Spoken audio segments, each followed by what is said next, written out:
نہ حضرت علی المرتضیٰ کی محبت کا نام لے کر کے نعوذ باللہ انبیاء سے افضل مانتی ہے، انبیاء سے اونچا مانتی ہے، بلکہ یہ وہ جماعت ہے جو خلفائے راشدین میں حضرت علی المرتضیٰ کو پیغمبر صلی اللہ علیہ وسلم کے حدیث اور قرآن کی صورت میں خلیفہ چہارم مان کر کے یہ بتاتی ہے کہ یہ جماعت علی کو ایسے مانتی ہے جس طرح علی کو صحابہ نے مانا تھا اور جس طرح علی کو ماننے کا پیغمبر نے کہا تھا۔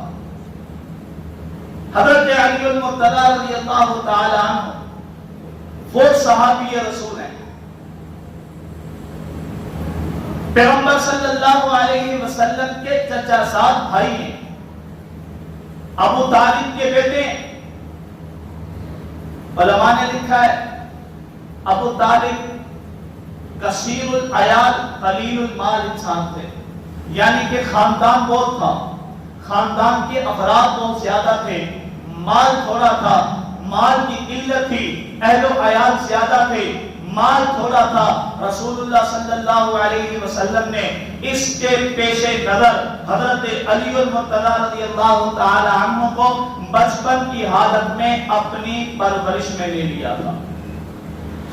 رسول اللہ صلی اللہ علیہ وسلم نے حضرت علی المرتضیٰ رضی اللہ تعالی عنہ کو 5 یا 6 سال کی عمر میں اپنی پرورش میں لیا، اور حضرت علی المرتضیٰ رضی اللہ تعالی عنہ کو ان کی والدہ حضرت فاطمہ بنت اسد، یہ حضرت علی المرتضیٰ رضی اللہ تعالی عنہ کی والدہ ہیں، نام ہے حضرت فاطمہ، حضرت علی کے نانے کا نام ہے اسد، فاطمہ بنت اسد۔ یہ حضرت فاطمہ رضی اللہ تعالی عنہ یہ حضرت علی المرتضیٰ کی ماں ہے۔ حضرت علی المرتضیٰ کی ماں کا نام بھی فاطمہ، حضرت علی المرتضیٰ کی بیوی کا نام بھی فاطمہ، اور حضرت عمر فاروق رضی اللہ تعالی عنہ کی بہن کا نام بھی فاطمہ۔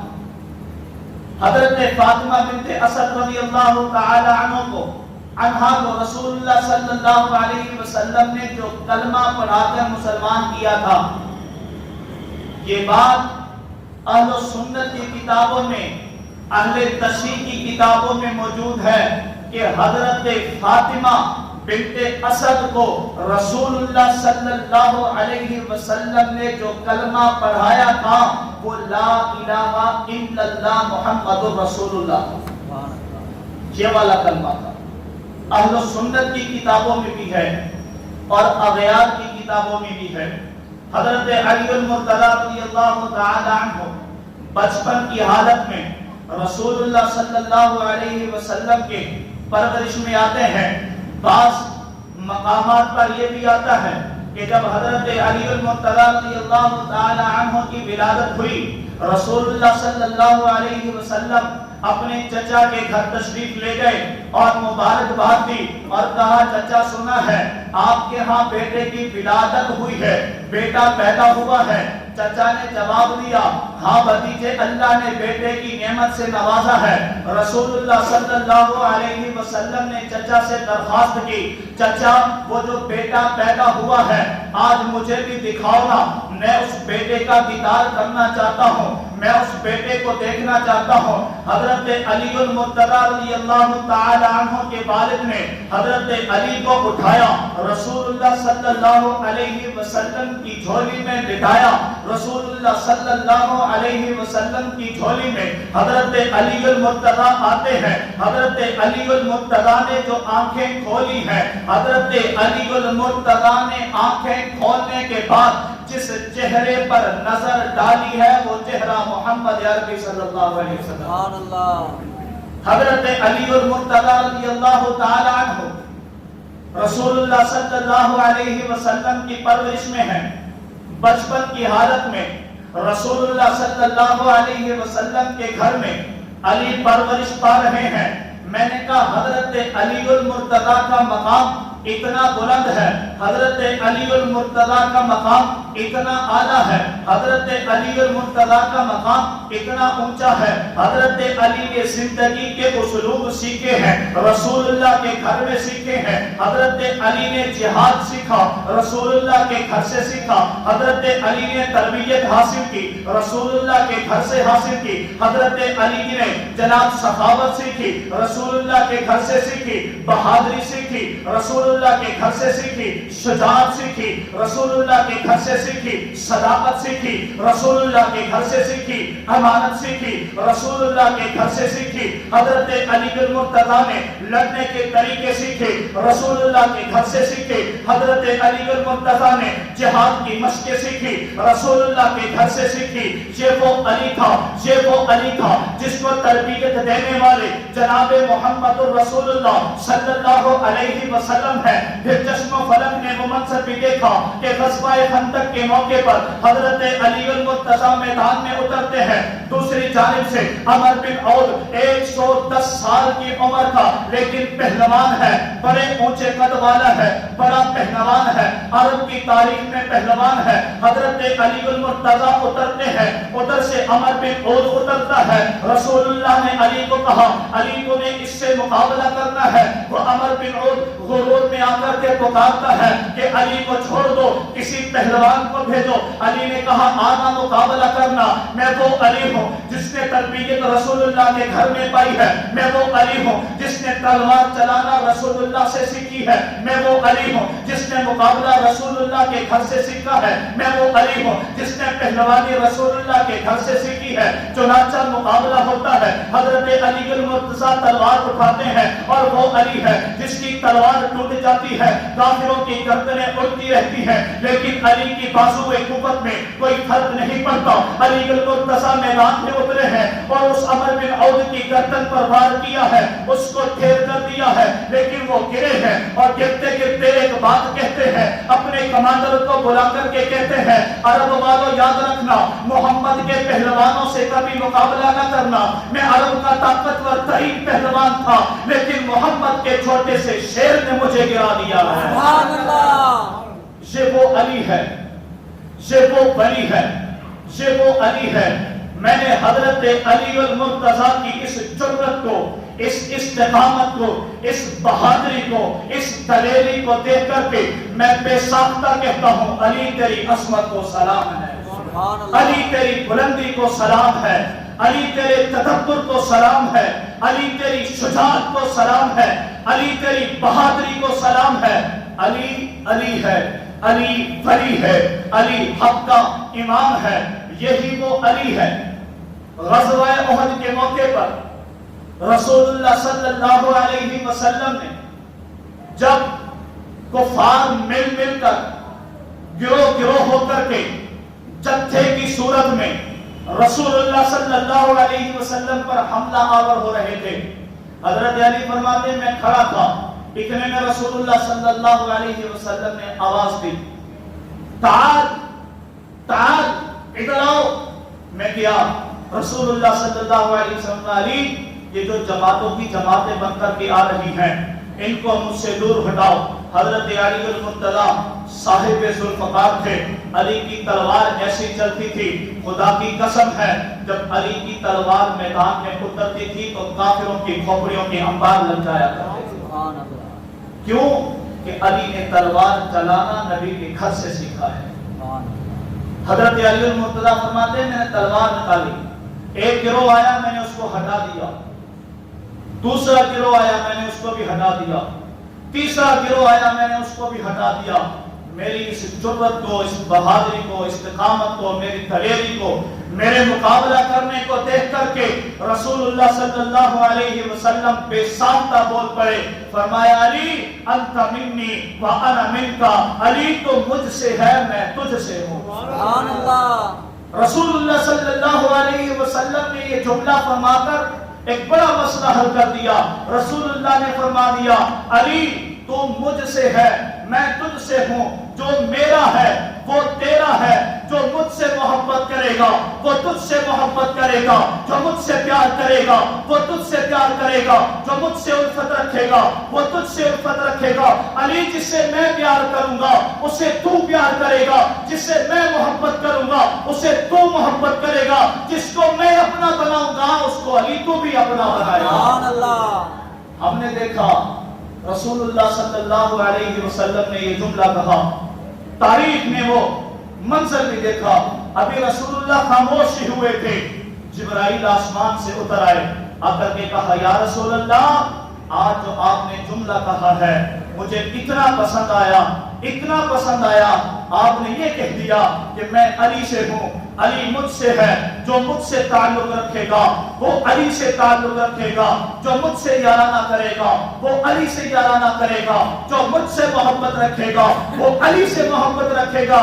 جبرائیل نے کہا یا رسول اللہ پھر میرا بھی جملہ سن لیجئے، آپ نے کہہ دیا علی کے بارے میں کہہ دیا انت منی وانا منکا، علی مجھ سے ہے میں علی سے ہوں، پھر جبرائیل بھی کہتا ہے وانا منکما، یا رسول اللہ میں وہ جبرائیل ہوں جو علی سے بھی محبت رکھتا ہوں، آپ سے بھی محبت رکھتا ہوں۔ غزوہ احد کے موقع پر حضرت علی اور مرتضی رضی اللہ تعالی عنہ کو یہ تمغہ ملا کہ جس کے لیے رسول اللہ نے فرما دیا ہو کہ میں علی سے ہوں، علی مجھ سے ہے، بتاؤ اس سے بڑی سعادت کوئی ہو سکتی ہے؟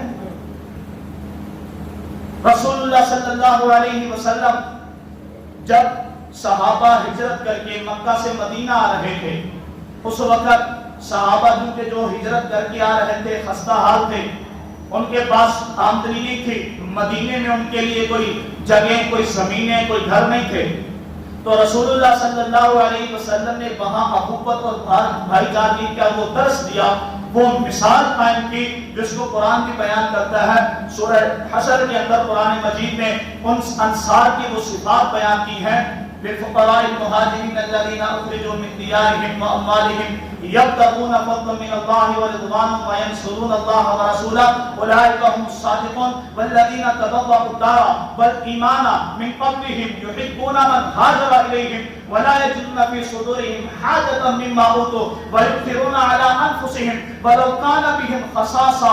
یہ وہ صفات ہیں مہاجرین کی کہ جب وہ مہاجرین جو یہ انصار کی صفات ہے کہ جب یہ انصار مہاجرین کو آتا دیکھتے تھے، جب ان کو اپنا مال دیتے تھے، تو قرآن کہتا ہے کہ جب یہ مال دیتے تھے، ان مال دینے کی وجہ سے انصار کے دلوں میں تنگی محسوس نہیں ہوتی۔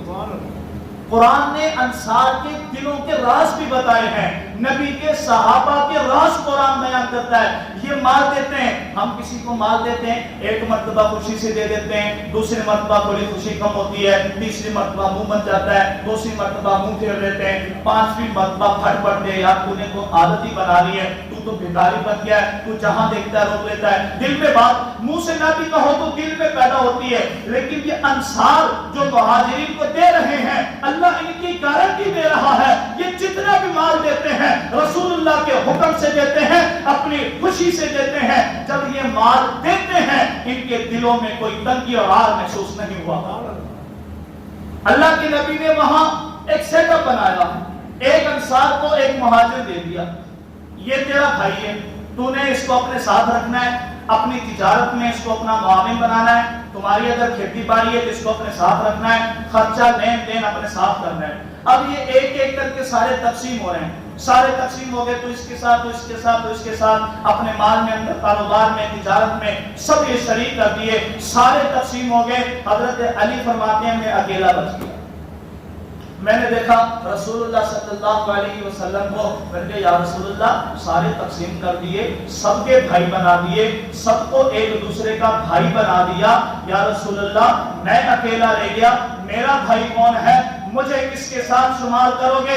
مجھے کس کا ساتھ دو گے؟ مجھے کس کے ساتھ رکھنا پسند کرو گے؟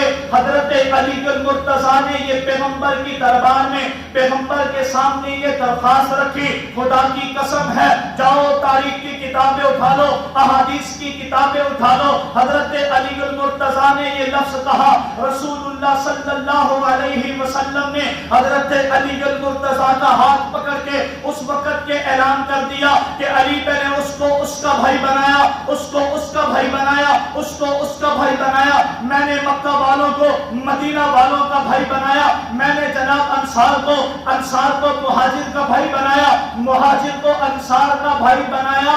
علی انت اخی فی الدنیا والآخرہ، علی تو میرا بھائی ہے، دنیا میں بھی آخرت میں بھی میرا۔ علی میں نے سب کے بھائی بنا دیے، تو بچ گیا ہے، تو میرا بھائی ہے اور آج سے نہیں ہے۔ علی جب تو چھوٹا تھا تب بھی میرا بھائی تھا، جب تو پرورش کر رہا تھا تب بھی میرا بھائی تھا، جب تو تربیت حاصل کر رہا تھا تب بھی میرا بھائی تھا، جب تو نے ہجرت کی رات میرا بستر سنبھالا تھا اس وقت بھی علی تو میرا بھائی تھا۔ رسول اللہ صلی اللہ علیہ وسلم جسے اپنا بھائی کہیں وہ علی المرتضیٰ ہے۔ رسول اللہ صلی اللہ علیہ وسلم جسے یہ کہیں کہ میں علی سے ہوں، علی مجھ سے ہے، یہ تمغہ حضرت علی المرتضیٰ رضی اللہ تعالی عنہ کو ملتا ہے۔ حضرت ابن عباس رضی اللہ تعالی عنہ فرماتے ہیں کہ رسول اللہ صلی اللہ علیہ وسلم نے فرمایا کہ مومن شخص وہ ہے جو علی سے محبت کرتا ہے، اور جو علی سے محبت کرتا ہے وہ مجھ سے محبت کرتا ہے، اور جو مجھ سے محبت کرتا ہے وہ رسول اللہ سے اور اللہ سے محبت کرتا ہے، اور جو علی سے دشمنی کرتا ہے وہ محمد سے دشمنی کرتا ہے، اور جو محمد سے دشمنی کرتا ہے وہ اللہ سے دشمنی کرتا ہے۔ اور یاد رکھو جو اللہ سے دشمنی کرتا ہے اس کا پھر اللہ جو ہے وہ اس کا حشر کرتا ہے، وہ تو بعد میں ہی پتہ چلتا ہے۔ حضرت علی المرتضیٰ رضی اللہ تعالی عنہ وہ صحابی ہیں جسے رسول اللہ صلی اللہ علیہ وسلم کو اتنی محبت ہے، اتنی محبت ہے، اتنی محبت ہے کہ رسول اللہ صلی اللہ علیہ وسلم نے اپنی لاڈلی بیٹی کا رشتہ اگر کسی کے لیے مناسب سمجھا اور جس کو اس رشتے میں منسلک کیا وہ حضرت علی المرتضیٰ رضی اللہ تعالیٰ۔ بے شمار احادیث ہیں، بے شمار احادیث ہیں۔ حضرت عائشہ صدیقہ رضی اللہ تعالیٰ عنہ فرماتی ہیں کہ سیدنا ابو بکر صدیق رضی اللہ تعالیٰ عنہ بڑے غور سے بڑی نظروں کو جمع کر کے ٹکٹکی باندھ کر کے حضرت علی کے چہرے کی طرف دیکھا کرتے تھے، حضرت علی المرتضیٰ کے چہرے کی طرف حضرت ابو بکر دیکھتے ہیں اور بڑی محبت کی نگاہوں سے دیکھتے ہیں اور بڑے پیار کی نگاہوں سے دیکھتے ہیں اور بڑے جھوم جھوم کر دیکھتے ہیں۔ ایک دن حضرت عائشہ فرماتی ہیں میں نے ابا سے سوال کیا، ابا سے میں نے کہا کیا معاملہ ہے، کیا ماجرا ہے؟ آپ حضرت علی کی چہرے کو بڑی محبت سے دیکھتے ہو، بڑے پیار سے دیکھتے ہو، بڑے الفت سے دیکھتے ہو، بڑے ہی محبت کی نگاہوں سے دیکھتے ہو، محبت کی اداؤں سے دیکھتے ہو، وجہ کیا ہے؟ حضرت ابو بکر صدیق نے کہا میں کیوں نہ دیکھوں؟ رسول اللہ صلی اللہ علیہ وسلم نے فرمایا علی کے چہرے کو دیکھنا بھی ثواب ہے، میں ابو بکر علی کے چہرے کو دیکھ کر اپنے ثواب میں اضافہ کر رہا ہوں۔ علی کے چہرے کو دیکھنا بھی ثواب ہے، اور اس حدیث پر عمل کرنے والی شخصیت ہمیں اگر نظر آتی ہے تو وہ ابو بکر صدیق ہے۔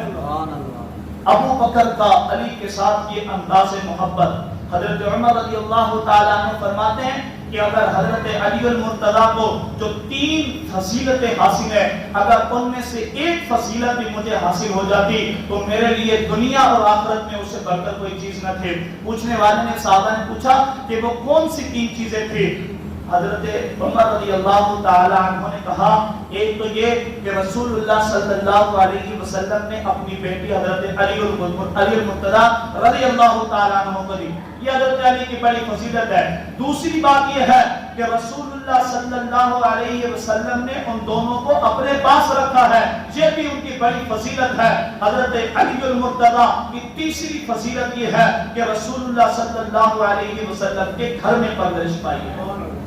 یہ حضرت علی المرتضیٰ رضی اللہ تعالیٰ عنہ، حضرت بہت سارے صحابہ نے دیگر اقوال بھی نقل کیے ہیں حضرت علی المرتضیٰ رضی اللہ تعالیٰ عنہ کو لے کر کے رسول اللہ صلی اللہ علیہ وسلم کے فرامین کے مطابق اہل سنت والجماعت یہ وہ معتدل جماعت ہے جو حضرت علی المرتضیٰ کو جس طرح رسول اللہ صلی اللہ علیہ وسلم نے حضرت علی المرتضیٰ رضی اللہ تعالی عنہ کی شخصیت کو واضح کیا تھا، یہ اسی طرح حضرت علی المرتضیٰ رضی اللہ تعالی عنہ کو مانتی ہے، یہ حضرت علی کو امام بھی مانتی ہے، یہ حضرت علی کو پیشوا بھی مانتی ہے، یہ حضرت علی کو رہبر بھی مانتی ہے، یہ حضرت علی کو رہنما بھی مانتی ہے، یہ حضرت علی المرتضیٰ کو امام بھی مانتی ہے، یہ حضرت علی کو خلیفہ بھی مانتی ہے، یہ حضرت علی کو عادل بھی مانتی ہے، یہ حضرت علی کو صاحب بھی مانتی ہے، یہ حضرت علی کو متقی بھی مانتی ہے۔ اور کیوں کہ اس لیے کہ حضرت علی المرتضیٰ ہے ہی ان صفات کے حامل ہیں،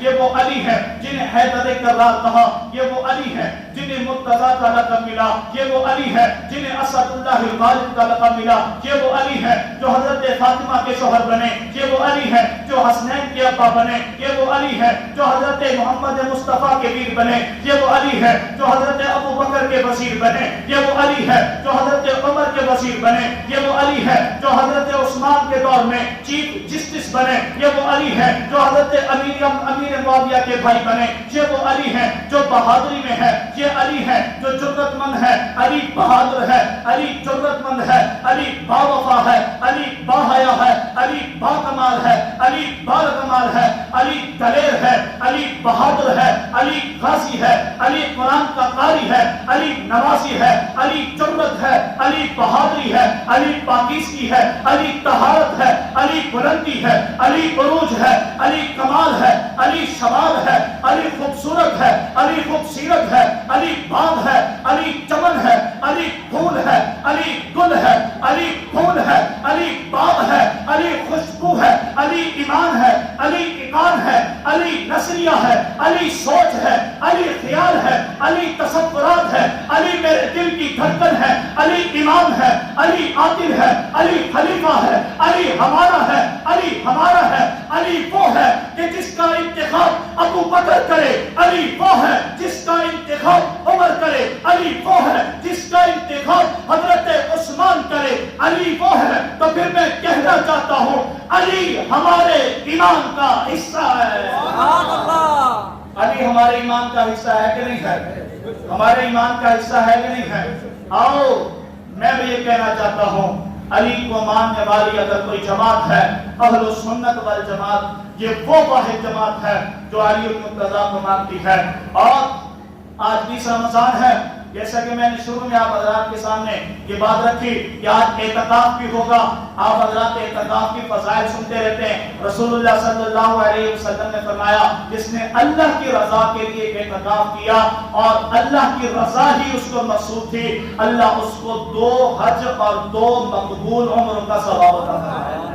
اتنی بڑی فضیلت ہے اعتکاف کی۔ اور ایک اور فضیلت ہے کہ جو شخص اعتکاف کرتا ہے اور اعتکاف کے اندر اعتکاف کے تمام آداب کی رعایت کرتا ہے، اللہ رب العزت اس کے درمیان اور جہنم کے درمیان 3 خندقوں کا فاصلہ قائم کر دیتے ہیں، اور فرمایا ایک خندق کا فاصلہ اتنا ہے جتنا زمین و آسمان کا فاصلہ ہے۔ 3 خندقوں کا فاصلہ۔ تو آپ حضرات سے یہ بھی گزارش ہے کہ تمام ساتھی بیٹھے وہ جو اعتکاف کے جو ہے نا وہ آداب کو بجا لائیں۔ بعض اوقات ہم اعتکاف میں بیٹھ جاتے ہیں، 4-4 5-5 لڑکے جو گھر سے ٹرل ہوتے ہیں یا گھر سے گھر والے ان سے تنگ ہوتے ہیں یا مسجد میں بیٹھ جاتے ہیں اعتکاف میں۔ اب جناب امام صاحب رات کو گھر پہ گئے، نیچے سے جناب شور شرابہ، فضول باتیں، ادھر ادھر کی دنیاوی لغویات، تو پھر اعتکاف کا کوئی فائدہ نہیں ہے۔ میں اعتکاف کی مثال دیا کرتا ہوں کہ کوئی بندہ کسی گلی میں 7 چکر مارے، 8 چکر مارے، بھکاری ہو، بھیک مانگتا ہو، لیکن کوئی دینے والا نہ ہو، لیکن وہ ایک کے دروازے پر جا کر بیٹھ جائے اور یہ نیت کر لے اس سے تو میں بھیک نکلوا کے چھوڑوں گا۔ میرا وجدان یہ کہتا ہے کہ جس کے چوکھٹ پر، جس کے دروازے پر وہ جا کر بیٹھ جائے گا، میرا وجدان کہتا ہے وہ بڑے سے بڑا کنجوس کیوں نہ ہو، وہ بڑے سے بڑا غریب کیوں نہ ہو، اس کے پاس 1 روپیہ کیوں نہ ہو، لیکن وہ بھکاری کو دیکھے گا کہ اب یہ چوکھٹ پکڑ کر بیٹھ گیا ہے، اب نہیں اٹھے گا، وہ کچھ نہ کچھ اس کو دے کر کے روانہ کرے گا۔ یہی مثال اعتکاف والے کی ہے کہ 5 وقت نماز تو پڑھنے آتا ہے لیکن مانگنے میں کمزوری ہے، مانگنے کا طریقہ نہیں آتا، اللہ سے تعلق نہیں ہوتا۔ اب وہ کیا کرتا ہے، وہ 10 دن کی نیت کر کے اللہ کی چوکھٹ پر بیٹھ جاتا ہے، اللہ کے دروازے پر بیٹھ جاتا ہے اور نیت کرتا ہے کہ میں نے اپنے تمام معاملات ان 10 دنوں کے اندر اللہ سے حل کروانے ہیں۔ میرا وجدان یہ کہتا ہے کہ جب ایک دنیا کا گرا پڑا آدمی ایک بھکاری کو خالی واپس نہیں کرتا تو وہ شہنشاہ جو بادشاہوں کا بادشاہ ہے اور جس کے قبضہ قدرت میں دنیا اور زمانے کے خزانے ہیں، وہ ایک اپنے بندے کو کیسے خالی ہاتھ واپس کیسے بھیج سکتا ہے؟ تو نیت کرو کہ ہم اعتکاف میں بیٹھیں گے محض اللہ کی رضا کے لیے، اللہ کی خوشنودی کے لیے۔ اور ایک بات آخر میں عرض کر دوں، جب اعتکاف سے اٹھو تو مسجد سے پاؤں نکالتے وقت یہ ارادہ نہ کیا کرو کہ اب مسجد سے نکل گئے ہیں، اب جا کر کے دوبارہ گناہوں میں لت پت ہو جائیں، اب وہی پرانی روٹین شروع کر لیں۔ نانا والا، اپنے اندر کو بدلنے کی کوشش کرو، اپنے آپ کو بدلنے کی کوشش کرو۔ 10 دنوں میں اتنی محنت کرو کہ تمہارے یہ 10 دنوں کے اثرات 11 مہینے 20 دن تک تو کم از کم چلیں۔ اللہ رب العزت ہم سب کو عمل کی توفیق عطا فرمائے۔ وما علینا الا البلاغ المبین۔